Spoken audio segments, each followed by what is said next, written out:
Hello my lovelies, welcome back again to my YouTube channel. My name is Princess, and if today is your first time seeing my channel, kindly hit on the subscribe button and please don't forget to turn on the notification bell so that you will be the first to be notified whenever I upload a new video. In today's video, I'm going to be sharing with you all how to draft and sew this beautiful peplum flay gown. Okay, sit down and let's dive right into it.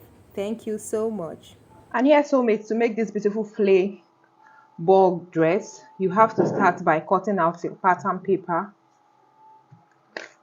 I'm sure we all know how to draft pattern or basic bodice pattern. And if you don't know, please, I'll drop the link below. Try to watch my video on how to draft a basic bodice pattern for kiddies. Okay, so this is a pattern paper. This is the front.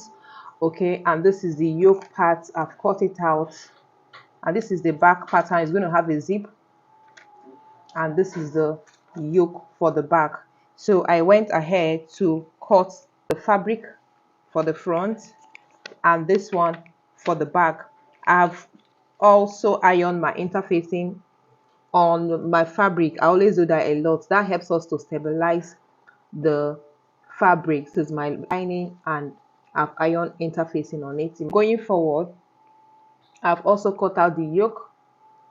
This is the yoke for the back, and this one comes to the front. So this thing's being ready and handy. I'll go ahead now and stitch it together. So firstly, I'm going to sew the yoke on the fabric. Afterwards, I'll use the lining to turn it. And with our fabric cut out, I've gone ahead to join the yoke to the main bodice. Now, before you join your yoke, it's about time for you to decide fabric is going to have a join. You have to do all that before you join your yoke. So I decided to do a little joining on the front here. I hope you can see it. Okay, so I stitch it down and then I sewed my yoke on it. So the next thing I'll do now is to turn this yoke with my lining, and I've also attached the yoke for the back pattern. Can you see how neatly it's laying? All right, I'll turn it up with the lining and then we'll join these pieces together. Blouse is taking shape and I've turned it with the lining. So I'm going to go and join the shoulders. To do that, you have to face the back, the right side of the back facing the right side of the front. Lay it like so, and then I'll be joining it down on 0.5. Now after joining it, the next thing I'll do is to shape it. It's quite simple. Lay your fabric together like this, and then you measure the chest circumference of the child like so. Divide it into two. Mark it down here, and then I'll measure the difference. Divide it into two, and then I'll share it. If you draft your pattern very well, the same allowance that is remaining here now is just the same thing that I added when I'm transferring my pattern to fabric. Next, I'll divide the waist circumference by 2. I'll mark it here and I'll divide the difference that I have here and equally share it into 2. So I'm going to shape it on this side and on this side.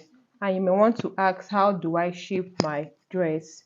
We're going to open it up like so and grab the main fabric versus the main fabric, you see, and then I'll stitch it down. The same thing with the lining separately. I'll do it for both sides. And then I have already cut out our belt strip.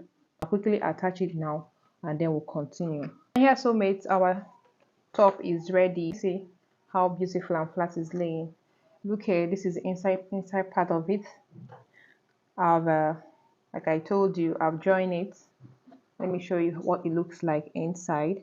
So I've joined the lining separately from the main fabric and I opened my seam to iron it out, and that is how why it's laying so flat. So I've ironed it and everything is looking so relaxed and fine.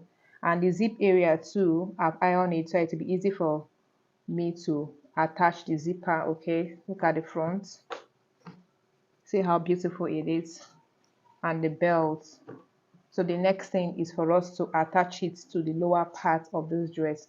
So the lower part of this dress is a peplum. So I cut out an angle 360 flare, and for you to do that, you have to divide the waist circumference of the child, the waist area, divided by 6.28, and then you add the total length of the skirt part. And how do you get that? The total gown of the gown you're making minus the half length from it, the remaining part is the skirt length.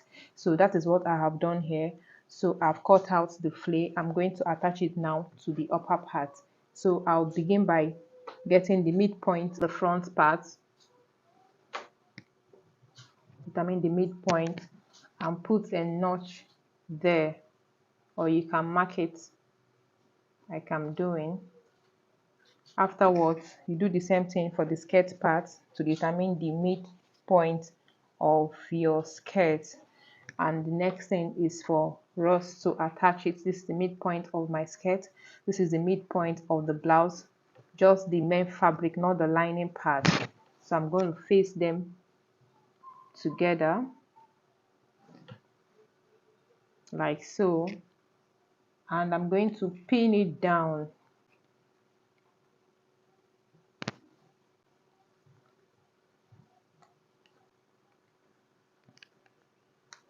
You see, so after pinning it down like this, I'll go straight and sew it down on 0.5 inch. That's our sewing allowance. So I'll quickly go and sew it now. And here is the finished look of the gown we'll be making. Can you see how beautiful the flare is flaying? Everything is just looking beautiful. Look at the ruffle sleeve that we attached, and it came out so nice. I hope you enjoy watching this video. Please go ahead and give me a thumbs up, like, comment, share this video, and subscribe to my channel. And I'll see you all in my next video. Bye bye.